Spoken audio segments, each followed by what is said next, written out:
waxaan dhageystay hadaljeedintii madaxweynaha jamhuuriyadda federaalka Soomaaliya mudane Maxamed Cabdullaahi Farmaajo uu ka horjeediyey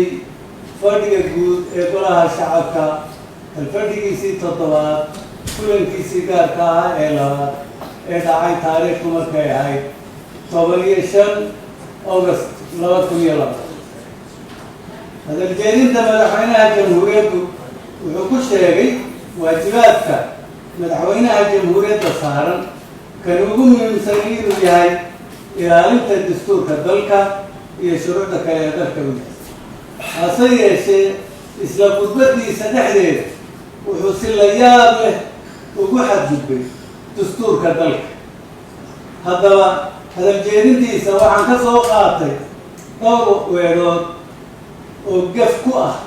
sharci kow madaxweynuhu wuxuu yidhi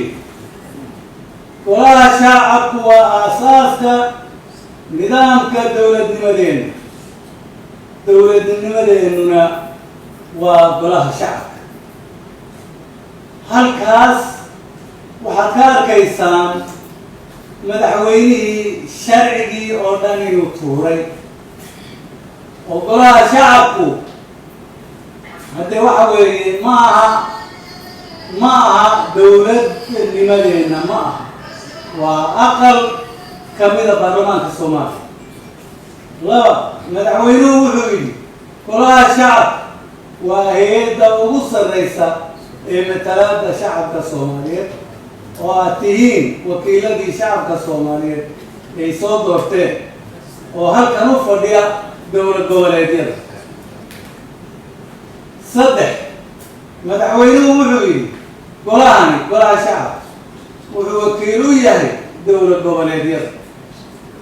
wuxuu wakiil u yahay shacabka Soomaaliyeed go'aanadaad gaartaana waa in dalka oo dhan laga aqbalo waana sida caalamku u shaqeeyo madaxweynuhu wuxuu yidhi waxaan idiin caddaynayaa inaan halkan golaha shacabka ku soo celin doono heshiis wal oo aan la gaaro madaxda dowlad goboleedyada si aad kaalintiina dastuuriga ah uga qaadataan haddaba madaxweynuhu miyuusan ogeyn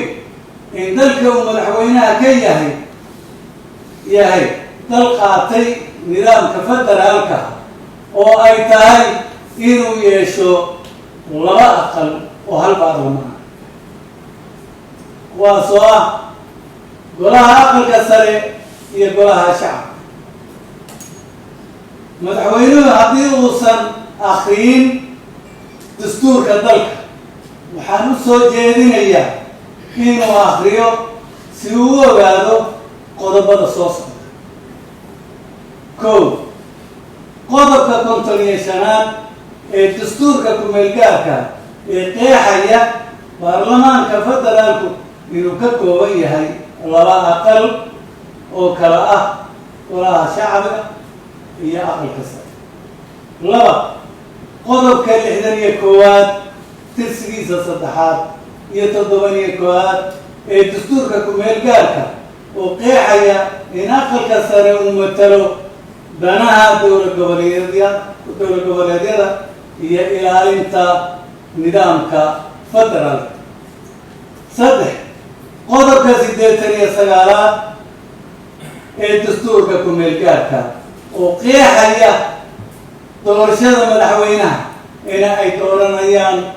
labada aqal ilowshadowna inagu Soomaaliya baa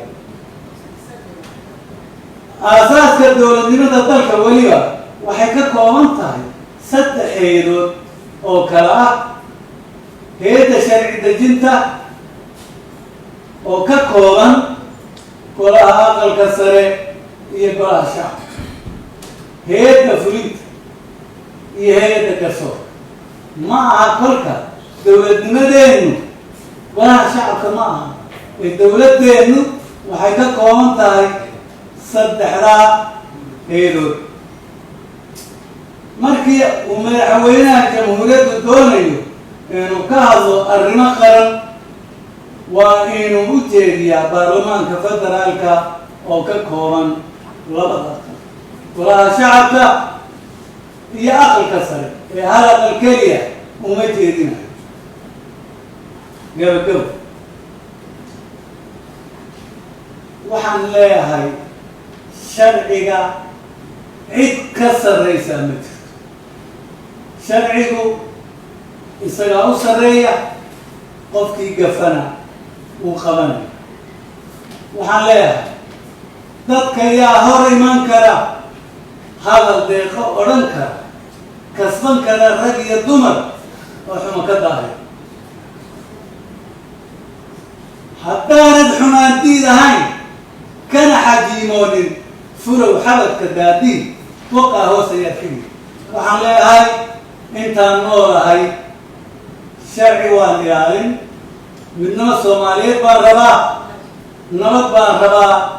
دولة عدالة سميسارة سكالي عدنا وقوة كلام ماي